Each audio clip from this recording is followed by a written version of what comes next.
заттың құлағанын көрдіңіз бе? Көрдім. Ол сұраққа жауап берді. Ол қайталаудың қажеті жоқ. Қандай қашықтықтан көрдіңіз?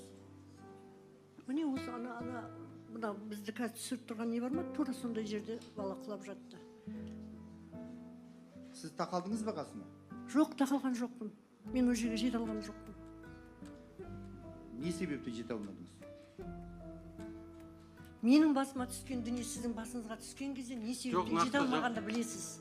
Бірақ оны артық сұрай берудің қажеті жоқ маған. Жұмабике Жолдасовна, сабыр сақтап, осы бүгінге жауап беріңізші сұрақтарға.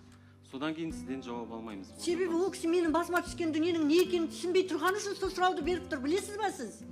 Немере жоғалтудың не екенін, адам өлімнің не екенін түсінгенде ол кісі олай сұрау бермейтін еді. Мені мазақтап тұрған сияқты етіп істеп тұр ғой ол кісі. Қай жерден шатыстырсам екен деп. Құрметті жасына істеп тұрған ісіне сөйлеп тұрған сөзіне дұрыс па ол кісінің өздеріңізді істеп тұрғаны? тәртіптеріңізді сақтай отырып қойыңыздарыңызды сұраймын. Отырыңыз. Мен сізге бара алмадыңыз деп қана себебін сұрадым. Құлап қалдыңыз ба? Біреу кедергі болды ма? Мен соны білмеймін. Менің құлап қалғанымды сіз біліп тұрсыз ғой. Тыныш. Құрметті сотқа қатысушылар.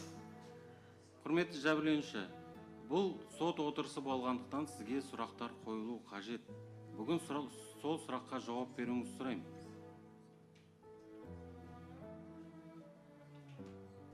Кедергі болды ма сізге баруыңызға сол жерге? Аяғым кедергі болды, жүре алмадым.